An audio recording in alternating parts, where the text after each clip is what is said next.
اس گھر میں آنے کے بعد،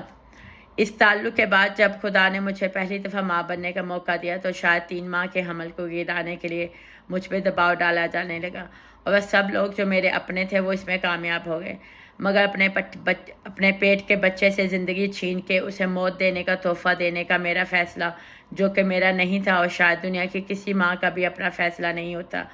میرے بن جگہوں کے خوف میں مزید اضافہ کر گیا کہ یہ دنیا وہ ظالم دنیا ہے جو ماں کی کوکھ، جو بچے کی محفوظ ترین پناہ گاہ ہوتی ہے، کو بچے کے لیے قبر بنا سکنے پہ قادر ہے، اور اپنے مفادات کو حاصل کرنے کے لیے وہ ایسا کرتے ہوئے ذرا بھی نہیں چونکتے۔ جب دوسری دفعہ حمل ٹھہرا، جب خدا نے میرے بچے کی خود حفاظت کی، اور مجھے اس وقت اپنے حمل کے بارے میں پتہ چلا جب 21 ہفتے گزر چکے تھے، تو شاید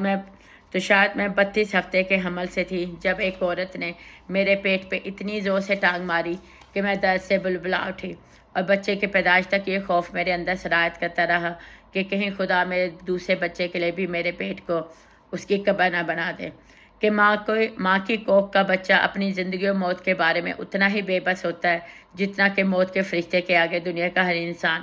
دوسری شادی کے بعد میں لندن منتقل ہو گئی، تو وہاں جب دوسری مرتبہ گھر تبدیل کیا تو وہ شاید 7ویں 8ویں منزل پہ موجود ایک فلیٹ تھا، سب صحیح جا رہا تھا۔ اس وقت تک میرے 2 بیٹے تھے اور میں 5ویں دفعہ حمل سے تھی، کیونکہ میری دوسری شادی سے میرا پہلا حمل بھی ضائع کروا دیا گیا تھا میرے شوہر اور اس کے باپ کی یعنی سسر کی طرف سے، یہ کہہ کر کہ ہم لوگ غریب ہیں اور ہم کام نہیں کرتے، تو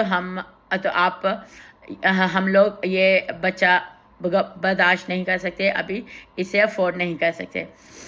جب میں دوسرے گھر میں منتقل ہوئی، ایک دن بڑا بیٹا اپنا ہاتھ مجھے دکھانے لگا، اس کی انگلی سے مسلسل خون بہہ رہا تھا۔ میں نے اس پہ پٹی باندھی اور پورے گھر کا کونا کونا چھان مارا، ہر کھڑکی ہر دروازہ دیکھ لیا، مگر کہیں سے بھی کوئی شیشے کا ٹکڑا یا کوئی ایسی چیز نہ ملی جس کی وجہ سے بچے کی انگلی سے خون فوارے کی طرح بہہ سکتا۔ اس واقعے نے مجھے مزید خوفزدہ کر دیا۔ انہی دنوں میں نے لندن میں گھر لیا تھا، جسے کرائے پہ دیکھ کے میں نے واپس اپنے بہن بھائیوں کے پاس ان کے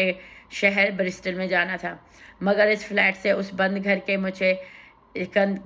نے مجھے ایک ایسے خوف میں مبتلا کیا کہ میں فوری طور پر اس مکان میں شفٹ کر گئی، اس فلیٹ کو چھوڑ دیا۔ اسی گھر سے ایک دن دفتر گئی، طبیعت میں بوجھل پر محسوس ہوا تو ہسپتال چلی گئی، جہاں مجھے میرے پیٹ کے بچی کے دل کی دھڑکن کے بند ہونے کی خبر سنائی گئی۔ میں اس وقت 7 ماہ کی حاملہ تھی اور اپنی کوکھ میں پلتی بچی کو اس کوکھ کے قبر بننے کی خبر نے مجھے ہلا کے رکھ دیا۔ شاید یہ میری زندگی کے تابوت میں آخری کیل تھا جس نے مجھے دنیا مافیا سے بے خبر کر دیا۔ میں چل رہی تھی، پھر رہی تھی، سو رہی تھی، جاگ رہی تھی، کھا رہی تھی، پی رہی تھی،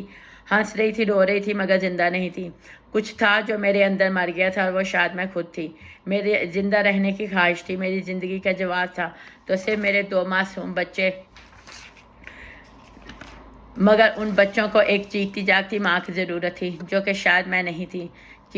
کہ وہ گھر میرے ہاتھ سے چلا گیا، مجھے کچھ خبر نہیں تھی۔ آہستہ آہستہ ہمت بڑھائی اور قانون کی تعلیم حاصل کرنا شروع کی کہ میرے بچے اسکول کے بعد چند گھنٹے چائلڈ مائنڈر کے پاس گزار لیں اور میں صبح 9 سے شام 5 بجے تک ملازمت کر کے 6 بجے اپنے بچوں کے پاس پہنچ جاؤں، مگر شاید ابھی قدرت کو یہ منظور نہ تھا اور گھر میں عجیب و غریب واقعات کا سلسلہ شروع ہو گیا اور میرے بچے مجھ سے چھین لیے گئے۔ 3 کمروں کا وہ گھر میرے لیے پھر سے قبر بن گیا، اور یہ احساس کہ میں وہ بد نصیب ماں ہوں جو نہ اپنی کوکھ میں موجود 2 بچوں کو بچا سکی اور نہ ہی اپنی زندگی میں موجود 2 زندہ بچوں کو تحفظ فراہم کر سکی، اور نہ ہی اپنی مردہ بچی کو بچا سکی جس نے پیدا ہونے سے پہلے ہی آنکھیں کھولنے سے انکار کر دیا تھا۔ ان بچوں کو واپس لینے کی، اپنے آپ کو بہتر ماں ثابت کرنے کی میں نے پوری کوشش کی، مگر میں اس کوشش میں ناکام رہی، کیونکہ فیصلہ سنانے والے انسان تو تھے مگر مائیں تھیں نہ باپ تھے، اور نہ ہی اس کرب سے واقف تھے جسے وہ ہم تینوں ماں بچوں کو گزار رہے تھے اور ہم تینوں کو الگ الگ کر کے زندہ قبر میں اتار چکے تھے۔ دل کے اندر موجود 2 قبریں کبھی چیخیں بن کے گھر میں گونجتی تو کبھی زندہ بچوں کی 2 الگ الگ قبریں کہ ماں سے چھینے گئے بچے بھی قبر میں مدفون ہو جاتے ہیں، خواہ وہ قبریں کتنی ہی پرآسائش کیوں نہ ہو۔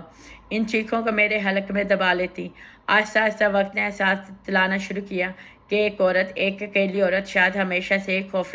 محصوری کا شکار ہوتی ہے۔ وہ پیدائشی طور پر کلاسٹروفوبک ہوتی ہے، کیونکہ جو خوف اس کی پیدائش سے پہلے اس کی ماں کے اندر پل رہا ہوتا ہے، وہی خوف ماں کی کوکھ میں رہتے ہوئے اس کی رگ رگ میں سما جاتا ہے۔ اس کی ماں کے اندر کا وہ خوف جو کبھی طلاق کا خوف ہوتا ہے تو کبھی شوہر کی بے وفائی کا، کبھی سوتن کا خوف ہوتا ہے تو کبھی بیٹی پیدا ہونے پہ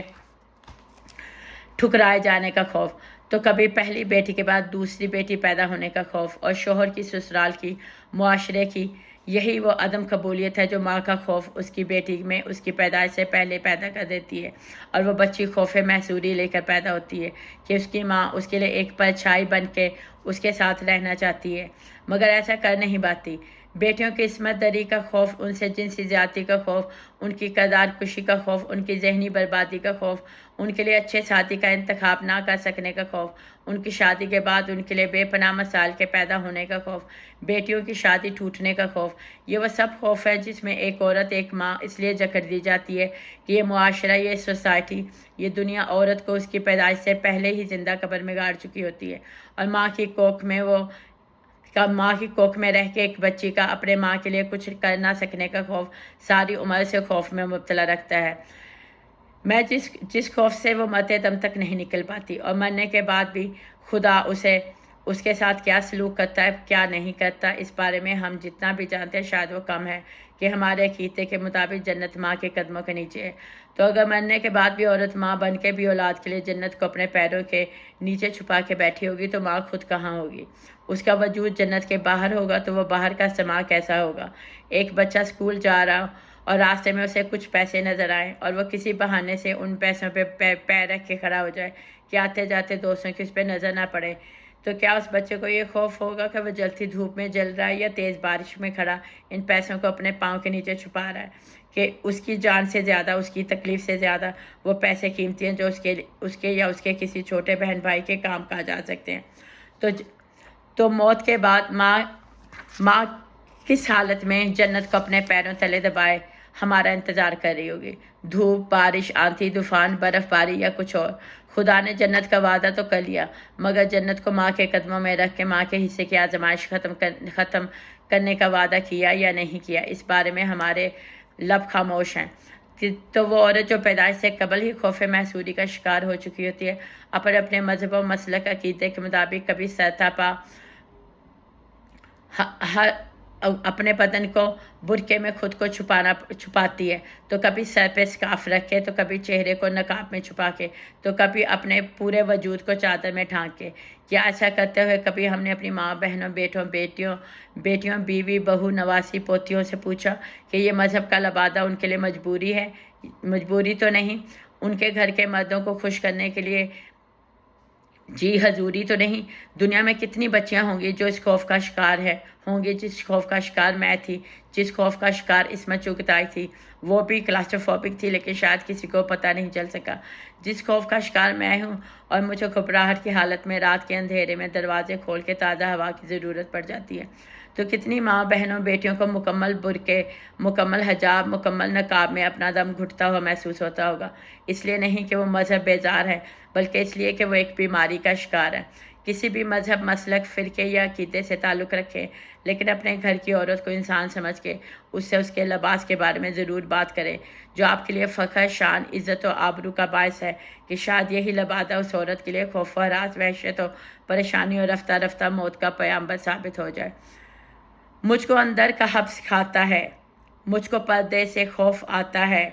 ماں دے گا مجھے لباس میرا، پر جھگڑنے سے خوف آتا ہے، گھر کے مردوں کی آبرو کے لیے گھر کے مردوں سے خوف آتا ہے۔ سمینہ رحمت منار، شکریہ۔